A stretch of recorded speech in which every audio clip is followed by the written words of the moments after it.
Shri Om Birla is declared elected. I invite Shri Om Birla to occupy the chair.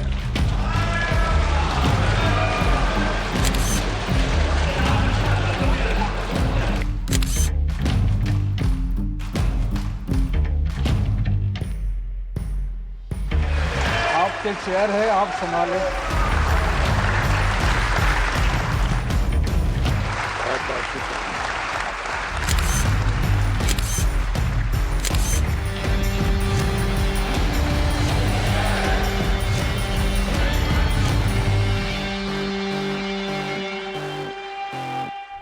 I invite Shri Om Birla. 18वीं Lok Sabha के पहले सत्र का तीसरा दिन, ओम बिरला की दूसरी पारी का आगाज।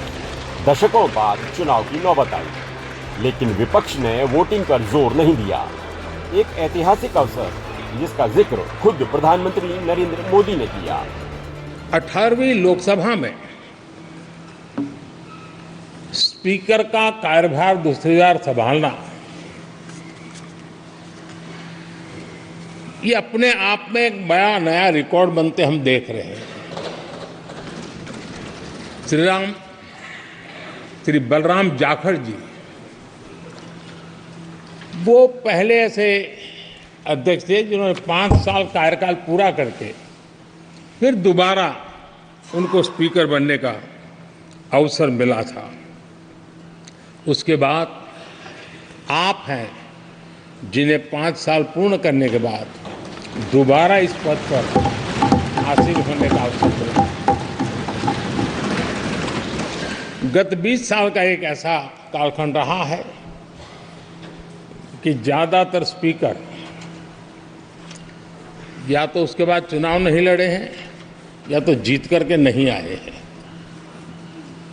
आप समझ सकते हैं कि स्पीकर का काम कितना कठिन है कि उसके लिए दोबारा जीतना मुश्किल हो जाता है, लेकिन आप जीत करके आए हैं, इसके लिए एक नया इतिहास आपने गढ़ा।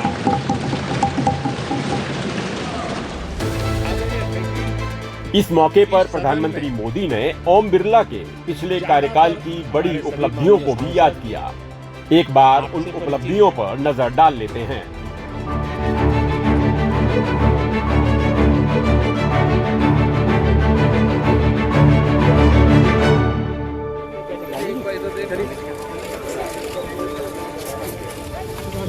कोविड के बावजूद पहले से ज्यादा कामकाज।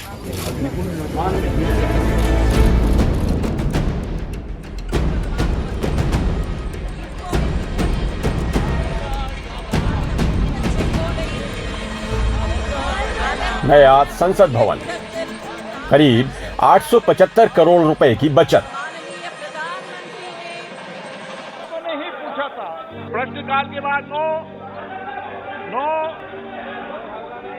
17वीं लोकसभा के दौरान सदन के कामकाज को लेकर सुनने का धैर्य नहीं होता है। खट्टी मीठी तमाम बातों के लिए लोकसभा अध्यक्ष ओम बिरला याद किए जाएंगे।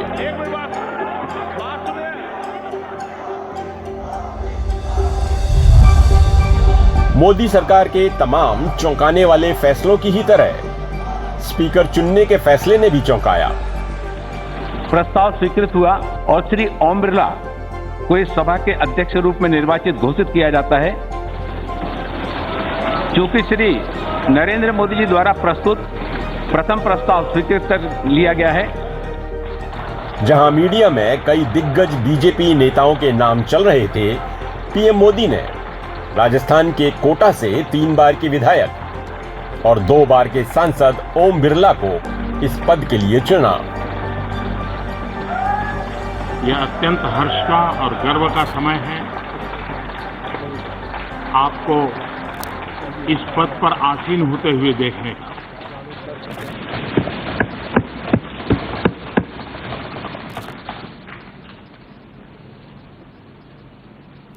इस सदन में पुराने सभी सदस्य आपसे भली भांति परिचित हैं।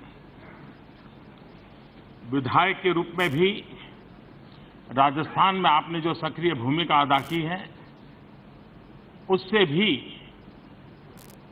राजनीतिक जीवन से जुड़े हुए लोग परिचित हैं।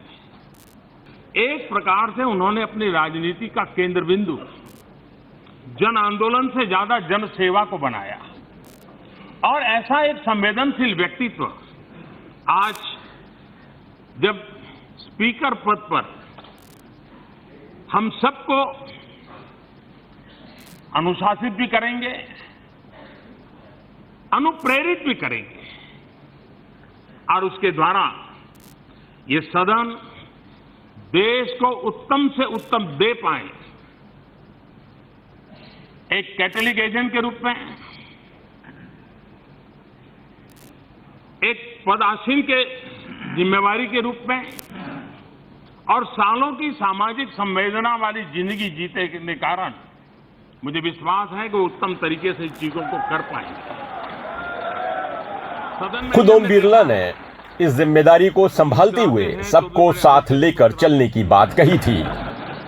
17वीं लोकसभा के अध्यक्ष के रूप में मेरे प्रति किए गए आप सभी के समर्थन के लिए मैं हृदय के अंतकण से आभार व्यक्त करता हूं।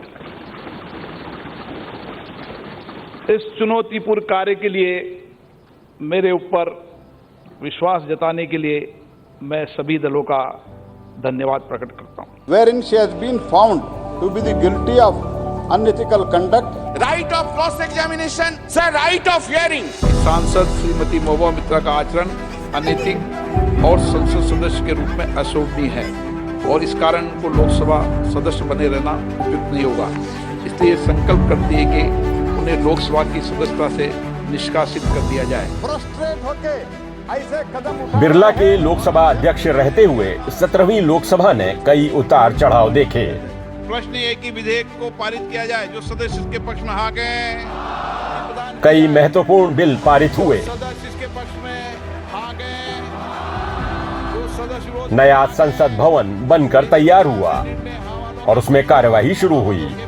क्षेत्रों में रहने वाले लोगों के लिए भी है।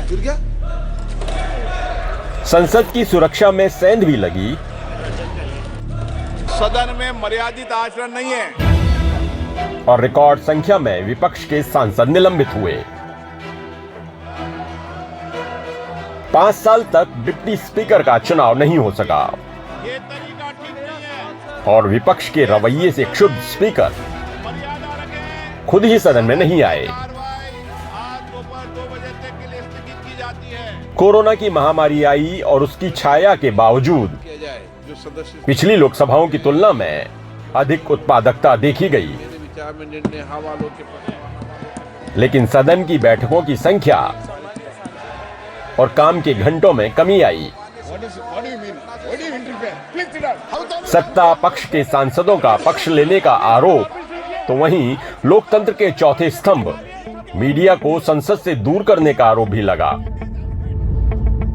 पुराने संसद भवन को संविधान सदन का नाम दिया गया।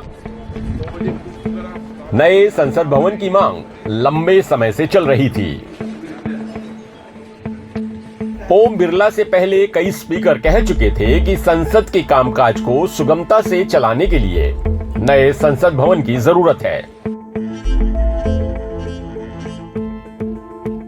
पिछले वर्षों में पक्ष विपक्ष के मान्य सदस्यों ने कई अवसरों पर संसद के नए भवन के निर्माण की आवश्यकताओं को महसूस किया था। इसी परिप्रेक्ष्य में राज्यसभा और लोकसभा दोनों सदनों ने माननीय प्रधानमंत्री जी से संसद का नया भवन बनाने का आग्रह किया। मैं प्रधानमंत्री जी का पुनः आभार व्यक्त करता हूं, जिन्होंने माननीय सदस्यों की भावनाओं का सम्मान करते हुए इस आग्रह को तत्काल स्वीकार किया और इतने कम समय में इसको साकार भी कर दिया। हालांकि नए संसद भवन का उद्घाटन हो या फिर शिलान्यास, दोनों ही कार्यक्रमों से विपक्ष ने दूरी बनाई। राष्ट्रपति को इन दोनों ही मौकों पर न बुलाने को मुद्दा बनाया। हमारे राष्ट्रपति द्रौपदी मुर्मू जी को वो नए बिल्डिंग इनॉग्रेशन में इनविटेशन भी नहीं दिया। ये है शेड्यूल ट्राइब के तहत, क्यों नहीं बुलाना? आप सिनेमा वालों को बुलाते हो, आप अपने लोगों को बुला के दिखाते हो, तो वो इनॉग्रेशन के लिए आपने मुर्मू को क्यों नहीं बुलाया? वो तो अध्यक्ष है, राष्ट्रपति है, और राष्ट्रपति को अपमान करते हो और ऊपर से बोलते हैं हमने ये सब बनाया। देखो उनको अध्यक्ष बनाया, इनको ये क्या बनाया? नाम के वास्ते बनाते हो। माननीय राम जन्मभूमि का जो इतिहास है, तो हम जब तक भारत में रहेंगे नहीं है, काला दिन वो था। शुड रिलीजन ऐसे ही कई मुद्दों पर एनआरसी करेंगे। अब सुनने की क्षमता रखी है। सत्ता पक्ष और विपक्ष के बीच गतिरोध बना रहा, ऐसे बीच में जिसका सीधा असर लोकसभा के कामकाज पर भी पड़ा। कुछ आंकड़ों पर नजर डाल लेते हैं। 17वीं लोकसभा की उत्पादकता 99% रही, जबकि 16वीं लोकसभा की उत्पादकता 80% और 15वीं लोकसभा की महज 60% रही। 222 विधेयक पारित कराए गए। इनमें जम्मू कश्मीर से अनुच्छेद 370 का खात्मा, CAA, IPC की जगह नए कानून, 3 तलाक का खात्मा, कृषि कानून और महिला आरक्षण आदि शामिल हैं। शून्यकाल में 5,568 मामले उठाए गए। हालांकि ये पिछली लोकसभा से कम है, जब 6,198 मामले उठाए गए थे। इस लोकसभा में महिला सांसदों की संख्या सर्वाधिक 82 रही और उन्हें बहस में जमकर हिस्सेदारी करने का मौका मिला। नहीं, आपको देंगे ना मौका। श्री राम जन्मभूमि, लेकिन कुछ ऐसे मौके भी आए जब लोकसभा अध्यक्ष ओम बिरला सांसदों के व्यवहार से नाराज दिखे। तरीका है, आपको मौका मिलेगा, प्लीज बैठिए, प्लीज बैठिए। उन्होंने कुछ मौकों पर सदन में न आकर अपनी नाराजगी भी व्यक्त की। लोगों में लोकतंत्र के प्रति विश्वास। इस दौरान विश्व के अन्य लोकतंत्रों से रिश्ते मजबूत करने की कवायद ने भी तेजी पकड़ी। भारतीय संसदीय प्रतिनिधिमंडल की 42 विदेश यात्राएं हुईं और 16 विदेशी सांसदों के प्रतिनिधिमंडल भारत आए।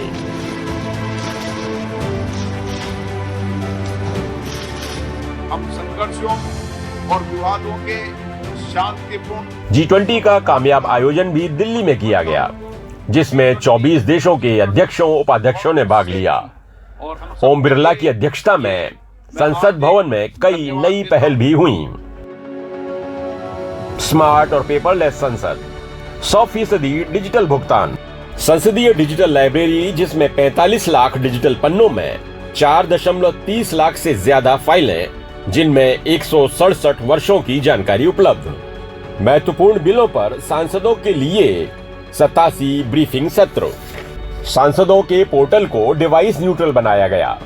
संविधान सदन में नो योर लीडर कार्यक्रम के जरिए लोकतंत्र में युवाओं की भागीदारी बढ़ाई गई।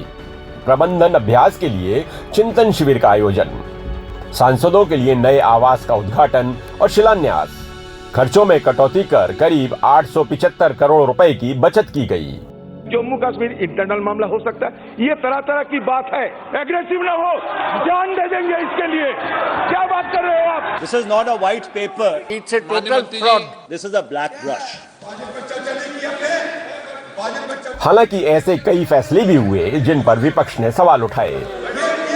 या फिर सिर्फ हिंदुत्व की फिक्र रखने वालों का जो हमें खत्म करना। लोकसभा के डिप्टी स्पीकर का चुनाव न होना, 5 साल तक ये पद खाली रहा। दल बदल कानून के तहत टीएमसी के शिशिर अधिकारी और दिव्येंदु अधिकारी के खिलाफ अब तक कार्रवाई नहीं। रमेश बिधूड़ी पर कार्रवाई नहीं। महुआ मोइत्रा के खिलाफ 1 महीने में ही कार्रवाई। एनसीपी के लक्षद्वीप के सांसद मोहम्मद फैजल की सदस्यता बहाल करने में देरी। लोकसभा से रिकॉर्ड संख्या में सांसदों को निलंबित किया गया। कोरोना नियमों की आड़ में मीडिया पर पाबंदियां लगाई गईं। नए संसद भवन की सुरक्षा में भारी चूक। दर्शक दीर्घा से सदन में कूदे 2 लोग। विपक्ष की शिकायत, बोलते समय माइक बंद कर दिया जाता था। हालांकि लोकसभा सचिवालय के लोगों का कहना है कि कई मुद्दों पर तिल का ताड़ बनाया गया। अब विपक्ष के सांसदों को बोलने का मौका देने की बात हो, ओम बिरला ने सबको समान रूप से अवसर दिया। माननीय सदस्यगण, आपके माननीय सदस्य और आपके कई माननीय सदस्य इस पर विचार रखेंगे। माननीय वित्त मंत्री जी अपना विचार रखें, आप अपना विचार रखें, देश तय करेगा। बल्कि कुछ मौकों पर तो उन्होंने मंत्रियों को डांट भी लगाई। माननीय मंत्री जी, एक मिनट, मेरा माननीय सदस्यों से आग्रह है, और फिर आप वरिष्ठ सदस्य बैठे, सदन में प्रश्नकाल में कभी भी कोई मेडिकल कॉलेज का नाम लेकर, कोई संस्थान का नाम लेकर, और उसमें ऐसा होना चाहिए, ये प्रश्नकाल कभी नहीं उठाना चाहिए। इससे क्या है कि हमारी संसदीय मर्यादाओं पर और इस प्रश्नकाल पर बड़ा लंबा इम्पैक्ट पड़ता है। पॉलिसी मैटर पर बोले आप उस मेडिकल कॉलेज में ऐसा नहीं हुआ, ये बोलना भविष्य के लिए उचित नहीं। खुद पीएम ने 17वीं लोकसभा के समापन भाषण में निष्पक्षता के लिए स्पीकर की जमकर तारीफ की। माननीय प्रधानमंत्री जी, मैं आपके प्रति भी हृदय से बहुत बहुत आभार व्यक्त करता हूं।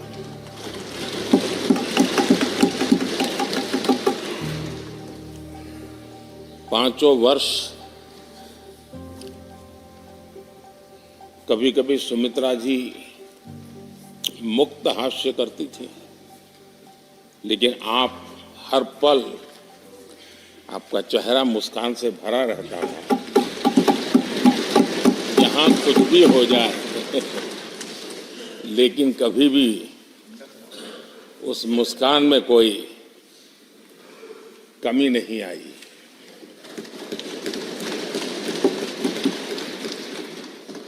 अनेकविध परिस्थितियों में अपने बहुत ही संतुलित भाव से और सच्चे अर्थ में निष्पक्ष भाव से इस सदन का मार्गदर्शन किया, सदन का नेतृत्व किया। मैं इसके लिए भी आपकी भूरी भूरी प्रशंसा करता हूं।